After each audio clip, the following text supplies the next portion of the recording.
everyone, and thank you for joining me. I'm Tracy Harris, and this is At Home in My Head, the podcast that explores life in the cottage at Woodland Corners. Today's episode is part of a 7-part series titled Religious Self-Destruction that examines indoctrination using models borrowed from identity psychology. I'll be explaining what indoctrination means to me and why I consider it a distinctly unique process that should be differentiated from other life experiences. This series mirrors articles found at the At Home in My Head blog, each of which contains links to sources and citations used in this podcast. A link to the table of contents for the Religious Self-Destruction article series is also included in the description, along with links to support and resources for those who come out of indoctrination. And now for episode 3 of Religious Self-Destruction, Life Inside a Foreclosed Identity.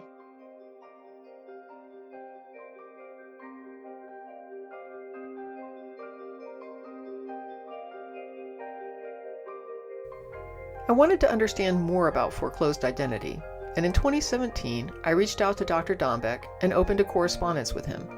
He was generous with his time and assistance. In addition to answering my questions, he pointed me toward other resources. He pointed out that some of the language was now obsolete and more updated language and models were now in use. He introduced me to something called psychological flexibility and suggested I look into Lorna Smith Benjamin's Structural Analysis of Social Behavior, or SASB, sometimes called SASB. He provided a link to a podcast featuring Benjamin and another to a written summary. I recommend listening to the podcast, which is just under an hour, and reading the write-up in conjunction with this series. After listening to the podcast and reading the summary, I thought Dombeck misunderstood what I was looking for. It seemed unrelated to what I was asking about. It dealt with personality disorders, not identity, and I didn't see any connection to religious indoctrination. I then also reached out to a psychiatrist friend of mine, Dr. Rob Poole, who explained that what I was investigating was part of psychoanalytic tradition and as a result, not as empirically robust as some other avenues, although still productive. He recommended I look into someone named Kernberg and also noted someone named Kohut as another possible avenue. As I began researching the new information, I was struck again by a feeling I'd been misunderstood. Kernberg was talking about diffusion and borderline personalities. However, the materials from Dombeck and Poole had similarities. I wondered if the misunderstanding wasn't on my end, since both of them had recommended literature on personality disorders in response to my questions. Operating on the assumption that I was missing something relevant, I dove more deeply into the materials and went over them repeatedly, in addition to Googling to find more. In the meantime, however, I was having difficulty understanding the distinction between the foreclosed and achieved identities. Not many people believe or will admit that they chose their major life values, relationships, and vocations based on little or no understanding of what they were doing. Additionally, most people would be offended by that suggestion. When I was a Christian, I certainly would not have appreciated the suggestion I had not investigated or considered my beliefs extensively. But now I was recognizing there could be a disconnect between raw effort expended and work accomplished. Exploration could be productive or could be a lot of spinning wheels. How would someone know which category another person was in if the subjects themselves all believed they had put forth productive effort, whether they had or not? I understood the technical distinction between the foreclosed and the achieved identities, level of exploration. But how to evaluate exploration? The person who challenges their own beliefs versus the person who only uses confirming sources. How do I tell which category I am in, or someone else is in, when everyone is reporting that they've worked hard and productively to come to their core values? Additionally, despite my resentment about having wasted so much of my life devoted to religious study and practice, I had to admit that in many ways I was a model young person as a Christian. I was physically healthy, considered well-behaved, motivated by positive attention, college and career-oriented. I also had good grades, nice friends, no addiction issues, no abusive partners. I was the kid other kids' parents loved. Was it that bad if I was in a foreclosed state? I reached out again to Dr. Dombeck to ask, and he allowed me permission to share his response as follows. I think you could sum it up by saying that a person with foreclosed identity would be forever in a state of internal dissonance, and so would experience at some level, whether noticed consciously or not, some internal conflict, stress, pain, and I think to be very shame-prone. We would expect them to deny this vigorously, of course, at least in public, but I'd bet money it would be there. Several things hit me upon reading the above quote. First, this was pretty much my life as a Christian. Like that patient, I was always chastising myself, for being human. I prayed constantly to be a better person, to be forgiven, to not be so willful as to pursue my own motives or goals, but to be subservient to the will of God, which was perfect. And I was lucky. I was the cishet white girl. I can only imagine the struggle compounded by someone dealing with homosexuality or transgender concerns, or even someone coping with marital abuse or sexual abuse, and the guilt associated with that in authoritarian religious models. If a person who is closely associated with the dominant social and cultural expectations experiences constant internal struggle, what is the impact on someone who isn't so lucky? Next, how is it I endured this day and night for years and years and never recognized it as a negative mental health outcome?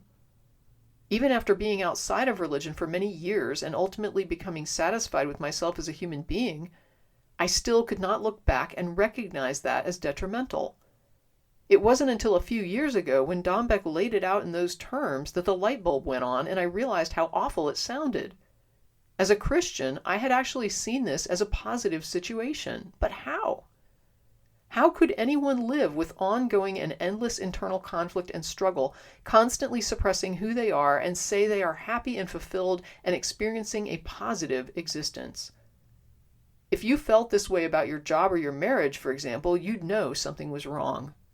This was something I had to step away from and think about for many days. It was also at this point more of these inputs began falling into place, and part of that was due to something else Dombeck wrote to me, which was this. A modern successor to Rogers' work is acceptance and commitment therapy, ACT, which discusses psychological flexibility as the core construct underlying whether psychopathology will be present or not. A person with foreclosed identity would not exhibit such flexibility and instead would be quite rigidly clinging to their introjected beliefs. So it was here I began to pick up some new vocabulary and clues. Remember when the information that Dombeck and Poole tossed my way didn't seem connected? It was now beginning to connect. I began looking for information about psychological flexibility and found an article that promoted ACT.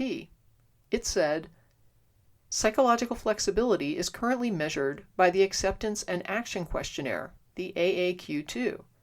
In a broad number of studies, scores on the AAQ indicating low psychological flexibility have been found to predict the following: higher anxiety, more depression, more overall pathology, poorer work performance, inability to learn, substance abuse, lower quality of life, depression, alexithymia, anxiety sensitivity, long-term disability, worry. In other words, almost everything. My takeaway from that quote was that it was an indicator of some problematic issues that can ruin people's lives. This explained the literature I'd been urged to consider regarding personality disorders. The message was clear. Foreclosed identity equals inflexibility equals problems. Another bit of information I came across was published in an article entitled Inflexible Parents, Inflexible Kids, a 6-year longitudinal study of parenting style and the development of psychological flexibility in adolescence. It was published in the Journal of Youth and Adolescence in 2012. It took a more glass-half-full attitude, associating increased flexibility with better mental health outcomes. Here's a quote from the article. There is increasing evidence that learning flexible, contextually appropriate regulatory strategies, known as psychological flexibility, contributes to healthy development. This state of psychological flexibility, lacking in people with foreclosed identities, is noted in other research as well. Identity in Childhood Adolescence is a paper that was published in 2001 in the International Encyclopedia of Social and Behavioral Sciences, and had this to say: foreclosed individuals are the least cognitively flexible of the statuses and the most highly endorsing of authoritarian values, suggesting a relatively unmodified ego ideal. They employ conventional reasoning about moral issues and either acquiesce superficially to or stubbornly resist positions discrepant from their own. This quote was in line with what I'd found elsewhere. It was talking about the inability of foreclosed identities to consider challenges. The trick wasn't so much to get someone to believe something false, but to somehow get them to remain in that belief by avoiding challenges and only exploring confirming sources. And yet information is all around us, challenging us daily. How could I or anyone study Christian beliefs for years and completely avoid learning, for example, about the historic origins of the Bible? In my case, and in the case of many I've met over the years, that's actually what happened. But how? As I read, I kept seeing myself when I was a Christian. In the past, trying to find information on indoctrination, nothing resonated. But now all of it did. The more I read, the more I saw myself in these descriptions, and after giving this talk a few times, I know others do as well. Feel free to research more on your own. It's a broad topic, and this barely scratches the surface. But the next question was, what is psychological flexibility? What does it look like? We're going to tackle that in part 4.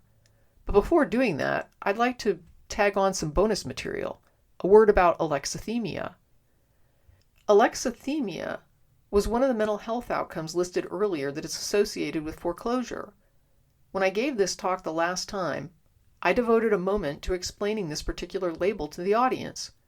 I was surprised that at least half the people who stopped to talk to me after the presentation were coming up to tell me they related to this label and had spent their lives thinking there was something wrong with them. Some of them concerned they were sociopaths. They seemed relieved to learn the word, and also that what they've been coping with could be managed and understood. Just as I had been unable to understand my indoctrination experience, they'd spent their lives knowing they were different and thinking they were alone. Alexithymia is a term for people who have trouble processing and understanding their own emotions. They may have emotional experiences, but they aren't the common variety the rest of us relate to. Or they may be emotionally void and have to relate to others in a more practical way. So they may cry and not understand it's associated with sadness.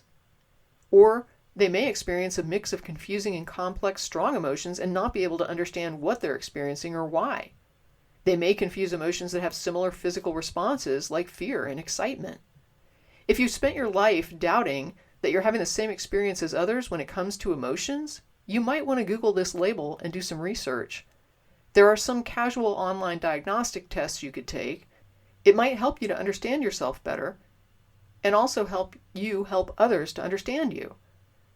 Sometimes non-alexithymic people misinterpret the emotional distance as not caring and feel unloved. And while they may not be getting love from an alexithymic partner, it doesn't mean they aren't valued.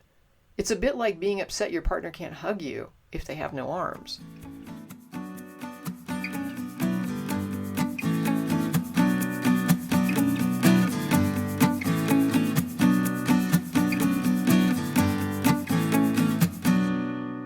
That's it for this episode of At Home in My Head, exploring life in the cottage at Woodland Corners. Thanks for listening, and don't forget to check out the information and support links in the description. As always, stay safe, be well, and never stop exploring.